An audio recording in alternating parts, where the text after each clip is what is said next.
My name is Whit McClendon. I was born in Freeport, Texas, and raised in Angleton, Texas, which is about an hour-ish south of Houston. And I am a martial arts instructor. I run Jade Mountain Martial Arts here in Katy, where I've lived for the last 20 plus years. And I am also an independent author. That's the nutshell version. The nutshell version.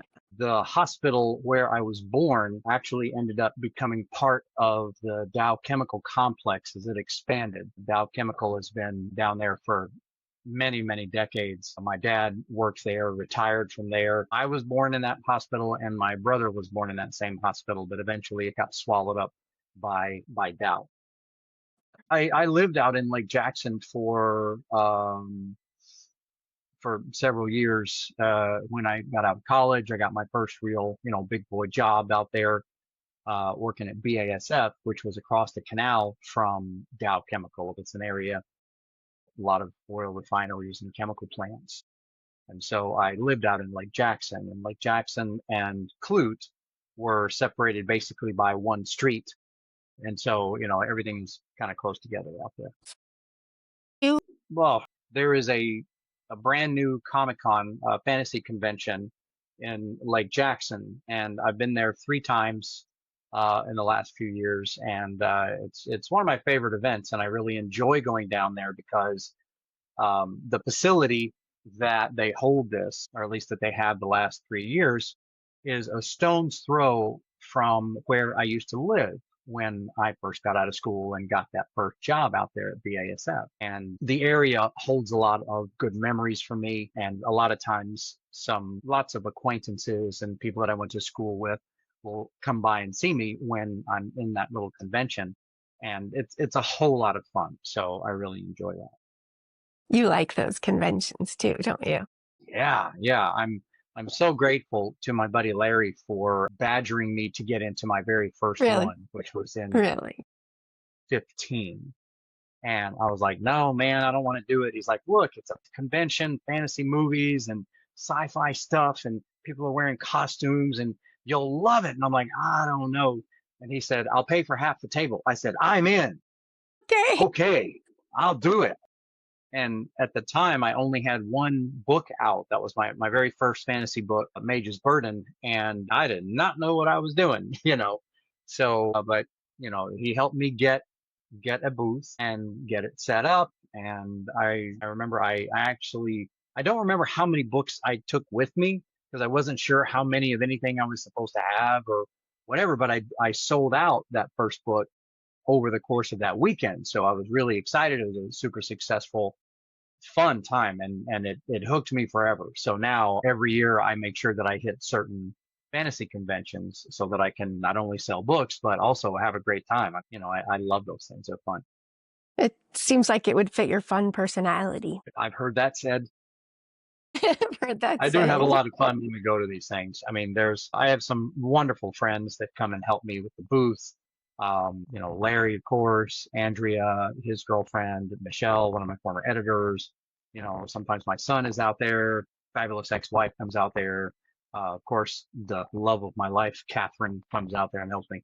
But like this last one, we were at Comic Palooza here in Houston at the George R. Brown Convention Center. It's huge. This was the first time I've been playing music in the booth. Just as atmosphere, just having fun. Of course, I kept it on a disco station because I'm old. Okay, old. We had a ball. I mean, we had so much fun.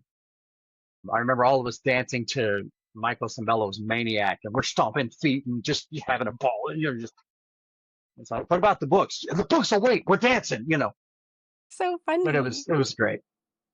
This is perfect. That's huge. That's big. Comic Palooza in the convention center in Houston. Yeah. Yep. That's the one. Happens every summer. It's happened over Memorial Day weekend or later in June, but it is an annual thing and it's super popular. So I'm already looking forward to the next one. So which came first for you, writing or martial arts? I would have to say writing. Really? Because I've actually found samples of stories that I wrote to amuse myself as early as elementary school. Okay. They're bad. Okay, I mean, just there's no getting around it. Those stories are terrible. But I was a kid and I enjoyed writing stories to amuse myself, and so I love to read. I love to write, and so I've always been writing in one way or another. Martial arts came when I was about 12, and I discovered that the passion for that, and that really drove. It was a driving force for the rest of my life. So that I'm now running Jade Mountain Martial Arts. I've been doing that for 22 years, and just haven't evolved. All the Chinese martial arts and the weapons martial arts, weapons forms must really lead to being a fantasy author. It's helpful. Yeah. You There's got there's fun a stuff in your head. I know you do. A Yeah, million and one ways to kill someone with a batholith. yeah. There's all kinds of stuff. I remember that in my fantasy books there is a particular kind of unique weapon. And that first fantasy story that I came up with, it had 6 untested, chosen individuals from different walks of life, and they were being chosen. They had to come and learn to use these magical weapons. Each one granted that person a gift of magical power of some kind, and it's kind of like the Avengers gathering together. And they had to learn how Okay. to use these powers and these weapons. Only one of them was what we would consider a martial artist. He was a young mercenary who had been trained in the Far East, that kind of thing. And he was super acrobatic and very athletic in his style of fighting. And so he took to these weapons like he was born to it because he'd already been trained in it. And all the other ones are kind of like, what am I supposed to do with this? It's a short spear with a long blade, about 5 feet long. And the weapon came about because I had been using long bladed, long handled Chinese weapons, like the 9 ring long handle broadsword, the army sword, things like the Quan Dao, those kinds of things that have big handles and a blade on the end that is not just for stabbing, it's for cutting. And so I thought, man, the Chinese versions that I'm used to working with are a little bit unwieldy. The blades are they're big and they're fat, and stuff, and great for that one cut. But I kept thinking maybe there would be something a little different. And I was looking through a museum replicas limited catalog of swords, axes, and spears, like you do. Like you do. Yeah, well, I sure do. Yeah. There and there was a one page had a whole bunch of pole arms and things. I mean, and you can buy these and you can chop with them and everything. They're replica weapons of combat steel. And one of them had a blade that intrigued me the moment I saw it. And it was a long pointed weapon, but it looked like it could be really fast if it was on a shorter shaft because they were meant to be on much longer shafts. And so that became the weapon in my fantasy novels. And I actually had one made in 1993. I mean, this is back when I had to fax the drawings, the diagrams. I had Right. to fax them to the armorer in Florida. And they said, yeah, this will be in about 3 weeks. We can get this to you. And, I paid them and everything and then hurry up and wait. And 3 weeks went by, 4 weeks went by, 5 weeks went by. And I called them and I said, hey guys, what about this weapon you guys said, it's like 3 weeks overdue. And it was so funny. I'll never forget it. I caught him kind of by surprise and he said, yeah, that, okay. I'm really sorry. We were playing with it. We were having a lot of fun with it. I'll ship it out to you today. My bad. I'm so sorry. And apparently they were just playing with it in the office and they thought it was a really cool thing. And so I got that. I remember I promptly put a hole in the ceiling and I got shooed outside. And then I had to go back and rewrite a lot of stuff because now I knew how it felt. Good for you. Yeah. And so, yeah, I still have that prototype. And they always say it's like, look, if I ever win the lottery or make it big, you won't really hear about it, but there will be signs. There And will be signs. one of the signs is that I'm going to get one of those guys from Forged in Fire to make me a really nice one that fits what I see in my mind. What you see in your mind. Yeah. And so anyway, I don't even know how I got on that, but that's the combination of martial arts and my writing is that was one way that I did that is that I was able to use Very a lot of cool. this training for traditional Chinese weaponry and then kind of put that into my books. And you know, I love those characters and I've still got stuff planned for those characters and I'm looking forward to doing some more with them. So when you started martial arts, I'm just taking us back a little bit. When you were 12, was it a Chinese martial arts? What type of martial arts Yes. was it? Okay. I'd been watching kung fu theater and reading comic books, and I was just on fire to learn, you know, some kind of Oh, that's so martial cool. arts. And I didn't know enough about martial arts, really. I mean, I knew kung fu theater, you know, kung fu is good.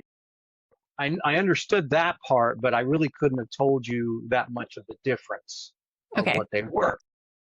But I really thought that the Sai were the coolest weapons ever. And so I didn't care where I trained, but I had to learn the Sai. Now, there were three martial arts schools in Angleton, Texas in that time in the early 80s. There was Father Ted, who taught karate out of the Catholic Church. There was a Taekwondo school that I don't remember where it was, but I know there was a Taekwondo school there somewhere. And then there was Wa Lam Kung Fu with Sifu Wallace Cup in downtown, you know, old Angleton, Texas. And I called each one of them. Hi, do you teach the Sai? No, we don't. Okay, thank you. And the other one, hi, do you teach the Sai? No, we don't teach that. Oh, okay, thank you. Hi, do you teach the Sai? Yeah, we sure do. Click. And I'd hang up because I was so excited. And then I would call them back the next day. Hi, do you teach the Sai? Sure do. Thank you. Click, you know. And I called every day for 2 weeks, just checking, just to make Just sure to make sure. You're that he 12? really, really did. And because that was all I wanted was to learn how to use these things. I thought that would be the coolest thing ever. And so my mom, oh, thanks, mom. You know, if it wouldn't been for the fact that my slightly older cousin Robert was already training there, he'd been training there for a couple of weeks. And, you know, my mom and his mom were talking. And so my mom said, yeah, he wants to go do it. I'll go ahead and take him up there and sign him up. He won't shut up. He's dying to do this. And so I walked in carrying the Sai that I don't know where I bought them. Maybe I got them at the Renaissance Festival or something, but I had Okay. my Sai with me, had my Sai with me. And I came in and looked up at, you know, Wallace was a very tall man, still is, of course. And I said, hi, can you teach me these? And I held out my Sai to him. And he looked down at me and he was like, oh, so you're the one. You're the one. Okay, you've been calling me. Give me those. And he snatched them out of my hand and told me to go line up with the other students who were getting ready to start class. And I remember I looked over my shoulder and he looked at my mom and he said, yeah, I got him. It'll be good. I got it. We're good from Yeah. here. And so yeah, that was my introduction into Kung Fu. He made me wait 3 solid months before he let me touch the Sai again because I had to learn, you know, fundamentals of the system and not stab myself in the eye and whatever. But yeah, that was my start in martial arts. And then after that, you know, even, you know, there were times when I wasn't able to train. I was young, you know, had to have mom take me. And if they weren't going to take me, I couldn't go. But I was never far from it. And it was always in my mind. And I was always practicing on my own and working on stuff. And it was instrumental in my development, you know, as a person and building my confidence and my fitness and, you know, kind of building who I am now. I'm so glad that I had that opportunity when I was young. In the spirit of this channel, I'll ask, did that martial arts keep you out of trouble as a teenager? Oh yeah, I didn't have any time to get in trouble. Yeah. Really? And I'm basically a pretty solid rule follower anyway, you know, Okay. and I've never been one, you know, I'm pretty boring in this regard, some would say. You know, it's like I don't drink, I don't smoke, I don't, you know, never done drugs, I've never done any of that stuff. I always kind of felt like I didn't fit in real well. My son's on the spectrum and we have very strong suspicions where that came from. It's a And smart so people problem. yeah, yeah. And so That's what happens to smart people. so I just never, you know, really involve myself in that kind of activity. And, honestly, I would rather have been reading or doing any one of the Excellent. other activities or doing martial arts than staying out late and, and getting drunk and whatnot. I just never got into that. Was there much trouble in your neighborhood, high school, town? Not, not so Not so much. I mean, there bad? was the odd fight. I was in a real, very, country town. Okay. Rodeo was real big out there. I mean, our neighbors Okay. had cows. Our neighbors had cows and everything. But, I don't really feel like it was a hotbed of trouble in any real way. I feel like Texas does a really good job of keeping their youth busy. They keep them in sports and they keep them in activities and they keep them in church and they keep them busy with family. They don't Well, have a lot of there is time a to get in lot to trouble. do. There is a lot available. I know there are those who shy away from doing that kind of stuff because causing trouble seems to be more fun. Yeah. No, there is no end of stuff to do. And even back then, growing up in the 70s and 80s, it's like there was always stuff to do. Wow. Wow. I'm really jealous of that. If you listen to the interviews on this channel, it's a lot about kids growing up in places where there wasn't anything to do Yeah, except trouble. yeah. And so it's part of the question that I ask myself is why, what's the difference? But Texas hmm does a good job of keeping their youth very busy. You're I mean, closer to the there's city. yeah, even in our little town. I mean, at the time, it was much smaller, more spread out. There was a lot more farming and cattle. I mean, you could drive around town and be like cows, cows, horses, cows. They're everywhere, and that stuff needs to get tended to. Our high Yeah. school, our band was really big. Football is always really big. Even when the team was terrible, there was still a lot of participation. From the So whole town, the whole community. yeah, yeah, everybody loved all that stuff. So no, and if there was a lot of trouble, I really didn't hear about it. Good for you. I had my own circle of friends. I had my own hobbies and things that I like to do. Good answer. Was there much more happened to you before high school finished? Your writing, taking English classes? What was your thing? What'd you like? Yeah, let's see. I was really active in the high school band. I played clarinet, and there is an amusing story as to how I picked clarinet. When I was in fifth grade, moving up to sixth grade. Sixth grade is where you got to be in band if you chose that. And they bussed all of us fifth graders who wanted to be in band out there and had kind of an orientation because we had to pick our instruments for next year. And they were, holding up instruments and explaining what they were and what they were called and how they were played and demonstrating them and everything. And, I remember, did anybody have any questions? And I raised my hand and said, which one is the long black one with the keys? And they said that, and they were kind. They said, that is the clarinet, young sir. That is the clarinet. And I said, okay, good, because I want that one. Now, here's the funny thing. My reasoning wasn't how it sounded or that I thought I could play it. And I wish I could tell you where I figured this out. Girls were scary to me in fifth grade, Okay. up Okay. through sixth and seventh. Girls were just girls, like, just as soon bite you as or punch you as want to Whatever. kiss you. And so I didn't really know, anything about it. But somewhere in the back of my mind was the thought that, girls are one day going to be very interested. And a lot of And girls play clarinet. yes, they If you do. play clarinet, you'll be in there with a whole bunch of girls now, won't you? Well And played, sir. that that made my decision for me. And I've always kind of looked back and thought, what craziness was that? Me thinking that as a fifth grader.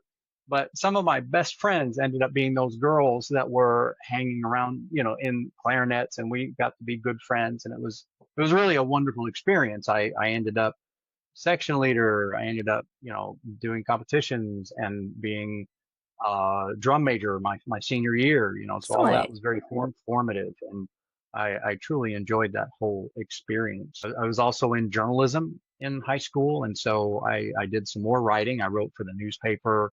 I was a photographer, not a really good one, but I did some writing that ended up in the literary magazine a Hmm. couple of years in a row and won some recognition there. And so, so like writing has always been a big part. So it's like, for me, it's been martial arts and writing. There's always been those two things. And music, just band through high school?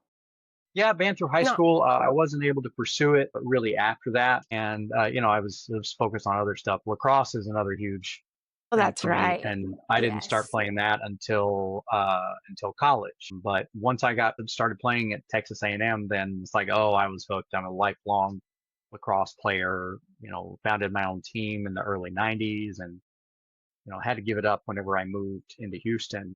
But I promised my fabulous ex-wife, it's like, okay, look, I'm not going to play lacrosse again until I'm a full-time martial arts instructor, because then I'll feel like I have the time to play. So I opened Jade Mountain late 2003. It was about 2006 when our family numbers lined up enough that I could quit my job at an engineering firm. And so I did. And that very weekend, I went out and found a local lacrosse team of Bayou City, and I've been playing with them ever since.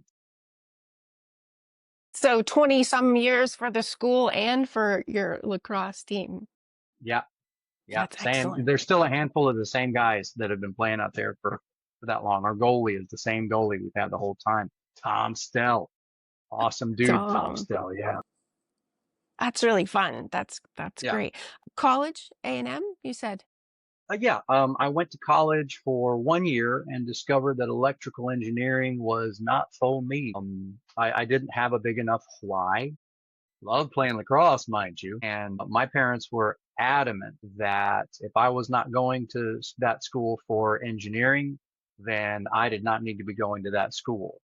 And so when I was kind of lackadaisical in my studies and really wasn't doing very well after 3 semesters, let's see, fall, spring, and summer, then I got yeeted out of there and went to Brazosport College, a local community college closer to Angleton. But I discovered that the experience at A&M helped me to really be on top of everything at Brazosport.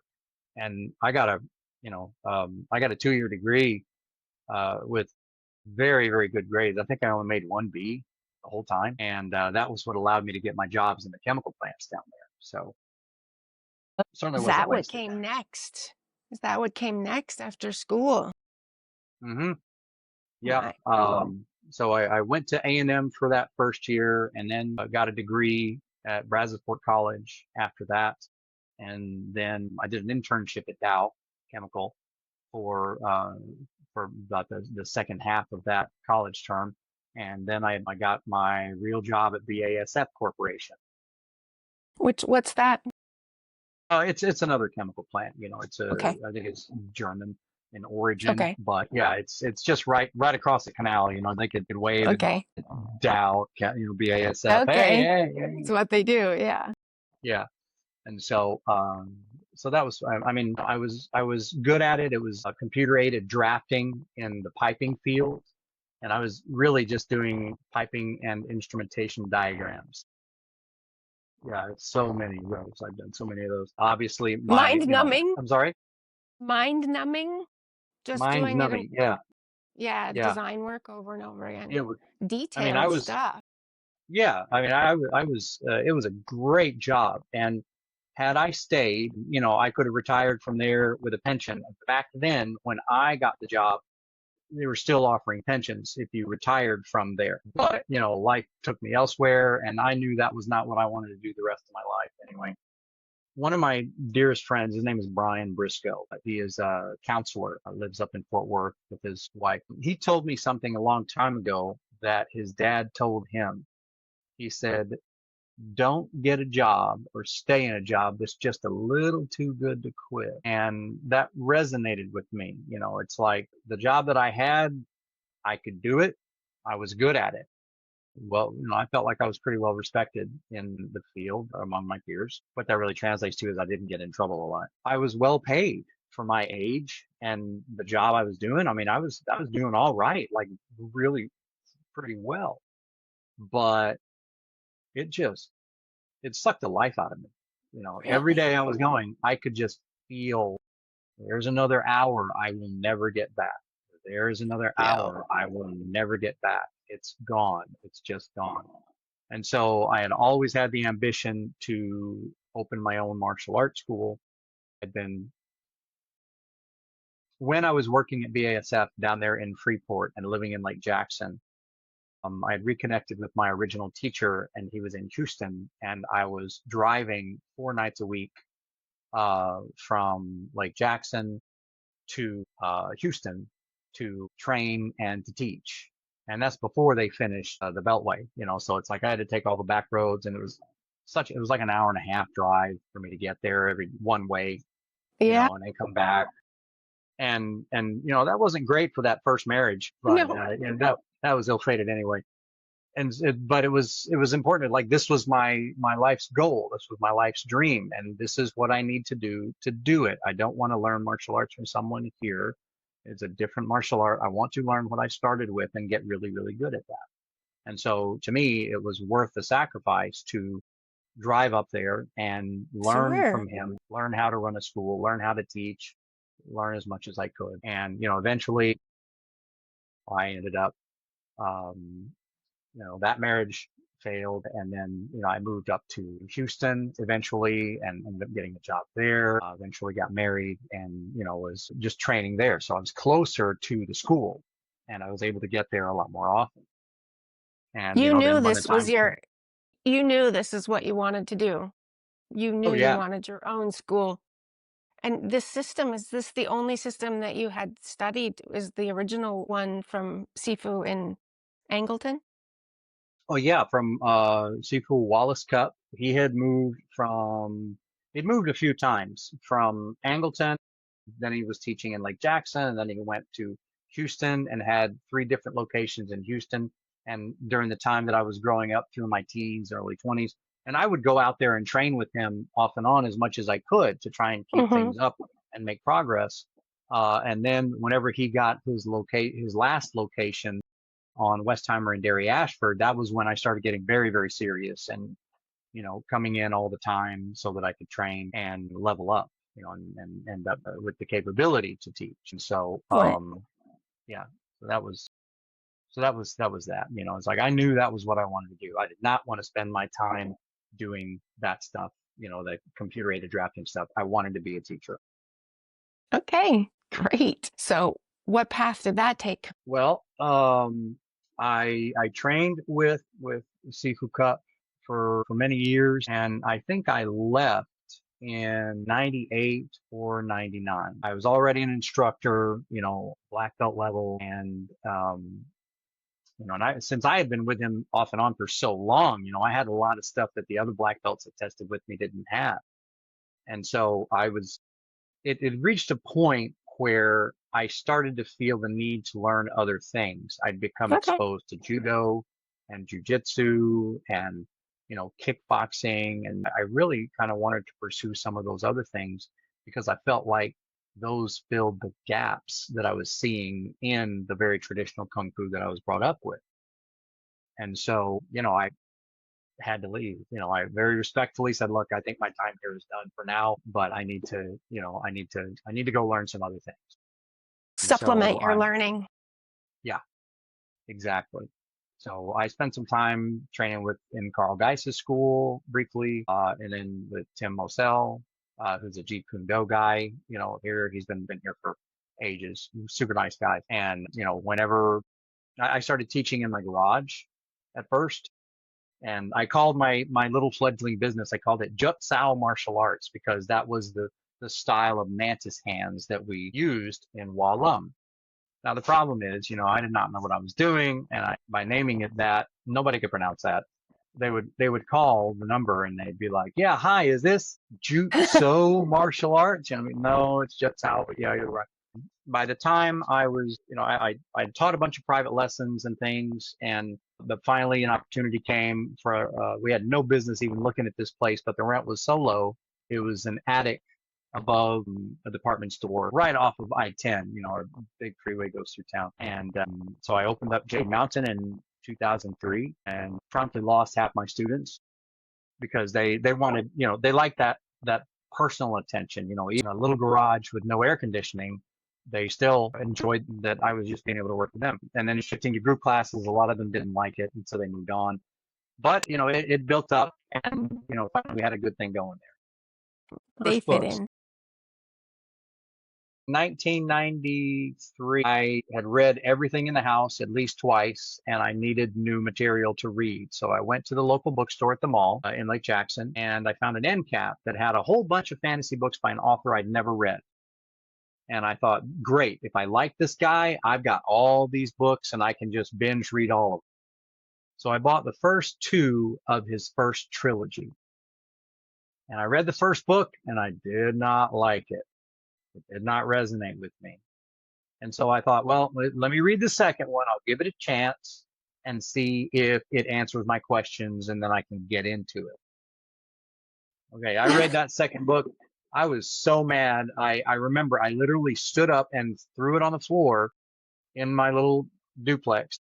And I thrust an arrogant finger to the sky, the arrogance of youth, and said, I can write better than that guy. Than that And I guy. sat down and powered up my computer and started working on the story that would become Mage's Burden. Over the next 20 years, I learned some humility because that guy kept pumping out books and everybody seemed to really like them. And I would work frantically for a few weeks and then forget about it for 6 months. And then I'd work on it for a week and then, back in the drawer, for months again. And so 20 years passed and I finally got the idea, look, if I get hit by a bus today, then that story is dead. And I want the experience of finishing this and getting this out there. I want to see what this is like. Yeah. And so I buckled down and finally got, to where I felt like it was going to be, a decent first book. And that's, I published Mage's Burden in 2014. It was a huge mess and it was a glorious, wonderful time. I had so much support. I was so grateful to all my friends and my family and my students. What I really liked though, this was what I thought was really funny. Tons of people came and got my book and had me sign it and pictures and everything. And that's great, that because we had relationships, friends, Mm-hmm. family.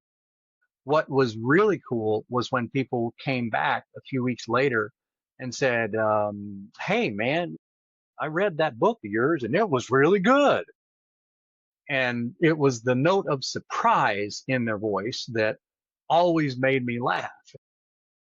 Because when you know somebody and they're like, hey, I'm writing a book, it's like, Yeah. Okay. you go right ahead there, Ted, Yeah. and you hope it's going to be okay. And it was really gratifying that people would come back and tell me that they took a chance and actually read it and they did like it. They thought this And is did actually like it. worth reading. So it was super encouraging. And I got the second book out, third book out. And, up until recent years, I've averaged about a book a year. It's just been very, very busy the last couple of years. So, Do you have a pretty but strict still, writing schedule you keep to? I You stick wish to that I did. goals. I wish I did have a more strict writing schedule, but I have so many different responsibilities at this point between the school and writing and the other things that it's hard for me to say every day from X to X, I'm going to write. But it's just overall, if I can squeak in 30 minutes to an hour on more days during the week than I don't, then that's a good week. How many more books since then?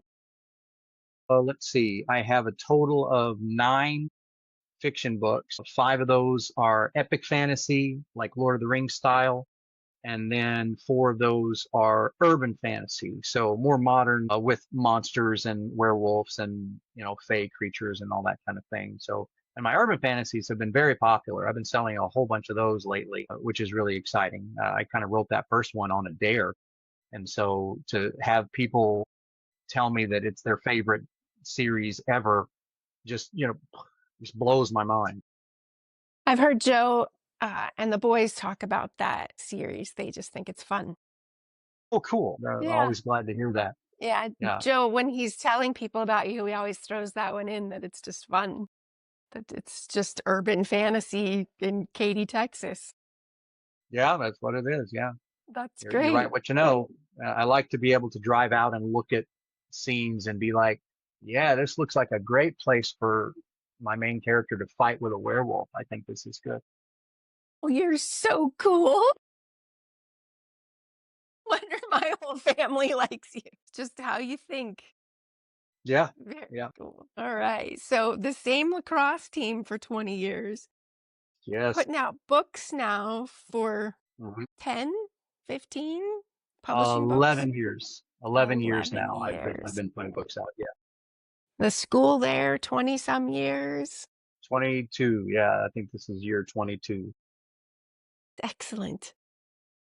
Good for you, sir. What other Thank interesting you. information are you hiding? I love pugs. Oh, you do love pugs.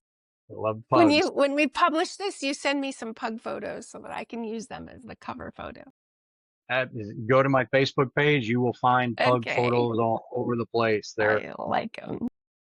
we're part of, and I say part of, we support Pug Hearts of Houston Pug Rescue. And it is an enormous pug rescue organization. They have at this point over 200 pugs in foster homes all across the Oh, Houston area. We've actually in the past few years we've adopted 5, and one of them sadly died very suddenly. We're still not sure what happened to her. And then another one had a liver issue that couldn't be dealt with. It was poor. really sad. So we have 3 pugs, and we like to say that we have all 3 flavors. We have a sweet one, we have a salty one, and we have a spicy one. You do have And a spicy one. that's Ivy, and she has her own series. I was gonna say, isn't she a social media star? She kind of is. Pug Hearts has a pretty robust following on Facebook, and you get to see the fosters and you get to see the adoptees and all that kind of thing. And I started posting Dang It Ivy episodes whenever they would happen because Ivy, she's the smallest of our pugs, but she also is a little rough.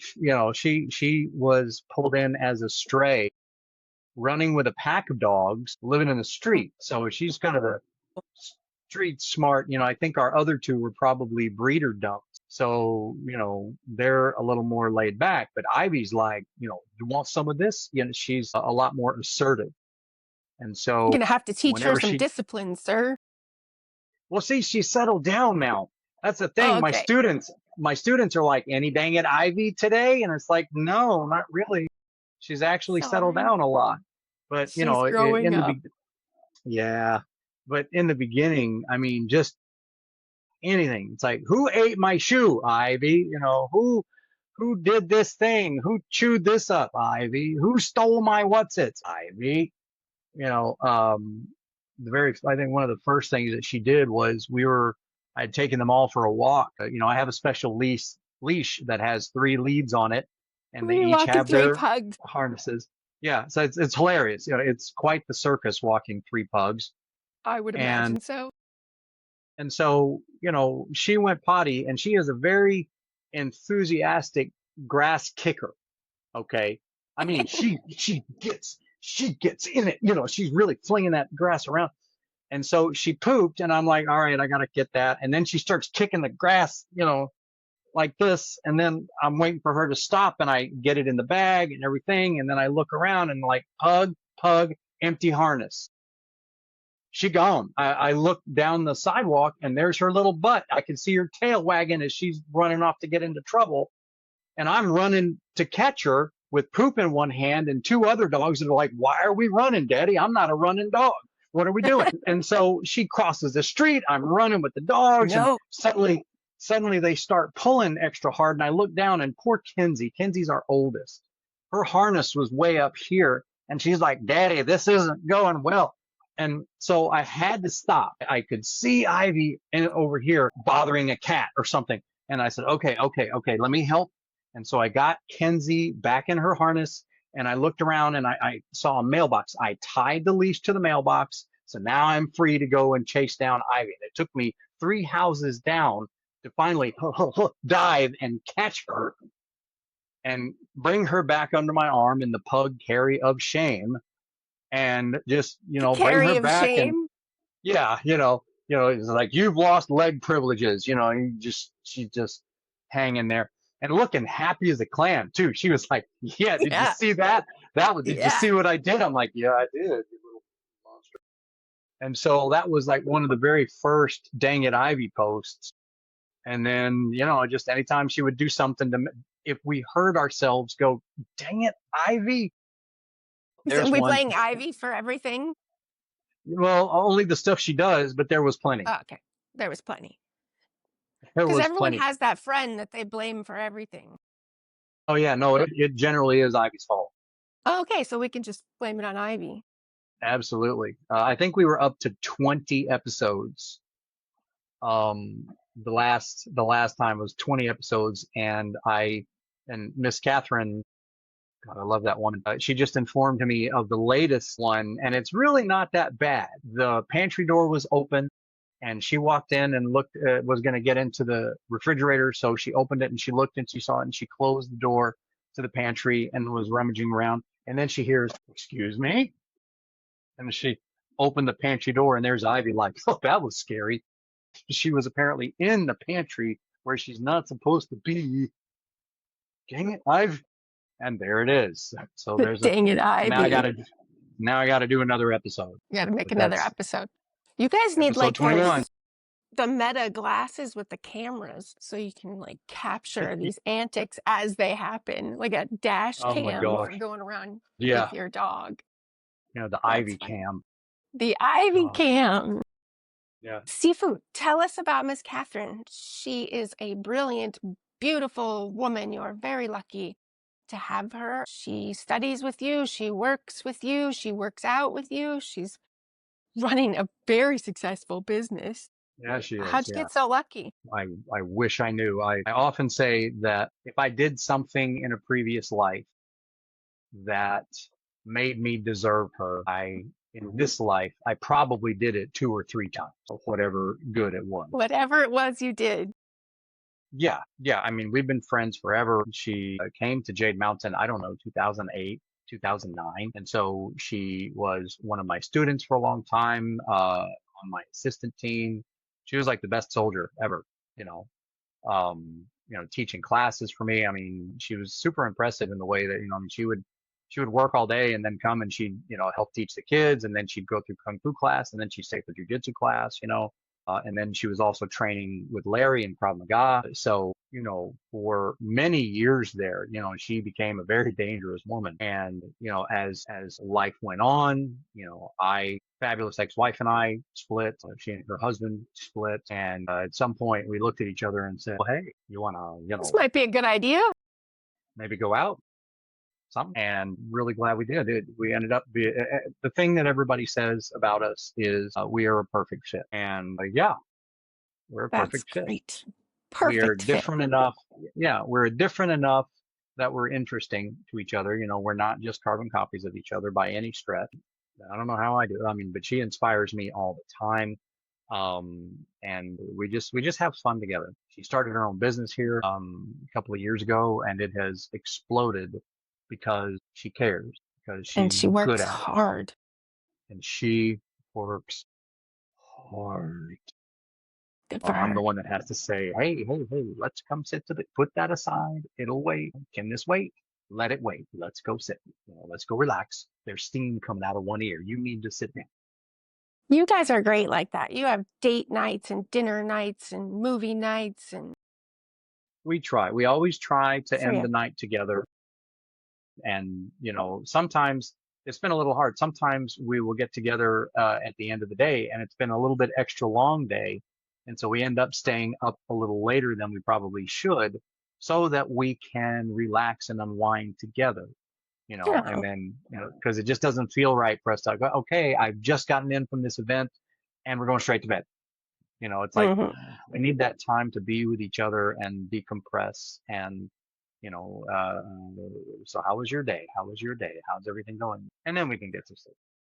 Well, that's great. I just follow Joe to bed and bother him until he goes to sleep. And then I get back Well, up there and you have go. snacks and watch movies. Sleep late the next day. Get your time in how you have to. Yep. Everybody has their thing. Lately we've Oh, been watching Alone, and that's yeah, I been heard fun. about that one. Is that one kind of Yeah. different? Really? Yeah. It's That's not the, much the we've TV been to watching watch that. anymore. Well, When we don't have time. We just that too. we generally pick a series, and then we just watch all the episodes of that series, and it takes us forever. But that's fine. I mean, we're together, we're enjoying ourselves, and so we'll get to TV when we get to. Your parents still alive? My parents, no, they both passed away. My dad passed, I think it was in 2009, and my mom passed in 2020. Old Mm, characters, both of them, both of them. really? I mean, we could talk about either one of them at great length because they We'll were make a both, tribute episode. yeah, yeah, they were both lovable weirdos in their way. Really? Yeah. I mean, I know you could never tell by the results. They made two of us. There's me. My younger brother is 11 years younger, and he's an ultra marathoner at this point. He just I was, finished 100-mile run. I don't want to do it. wow. No, you recently shared a picture of something of him completing that 100-mile run. hmm It was actually a little more than that, and this is the second time he's run that race. That was his first 100-mile run 4 years ago, and then he came back to do that same event this time because he's training for a 140-mile run in a couple of months. But he said the first time he ran it, he'll never forget because he was, tracking his progress on his watch, and it was like, okay, 100, where's the finish line? No finish line. I got to keep going. Great. And it was like Right. 101 point something miles. It's He's not like, over this ain't yet. right. Yeah, it's not over. Well, good for him. Not an Ironman or a triathlete, just a long distance runner of Long distance hundreds of runner. miles. Wow, good Yeah, for he him. says I lift heavy and I run slow. So Okay. yeah, he's built like a truck. I mean, he's very very fit. He's very very fit. And he can Aren't run. you the trash can? For You're a trash can and I'm he's kind a of the trash truck? can. Yeah, I mean, I eat generally healthy This. and I work out 6 days a week, but if I'm probably going to die and have the body that it's like, well, bro worked out, but he probably didn't say no to a taco. Well, that's okay. That's okay. That's why we like So you. different, You like tacos thank you. Yeah, and yeah. Who doesn't push-ups. like tacos? Yeah. Yeah, tacos and push-ups. Those are important in the Yeah. Watson family. So, anything else we have to talk about? Talked about your I don't, family, I your don't think brother, so. Let books. You me got a think. new book coming out?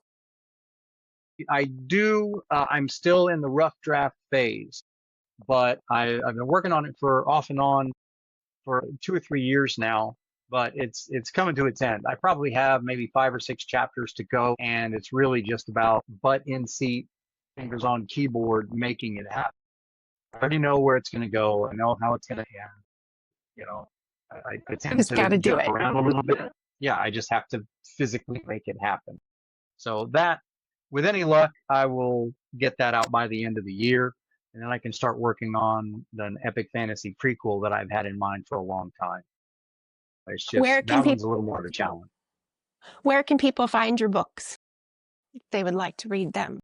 They can go to whitmcclendon.com and click on the books tab, and that will take them to the page where you can see all my books. I have a couple of them that are on Audible. Everything else you can get it as an ebook, you can get it as a paperback. They're also available on Amazon. Search for my name, and so yeah, there.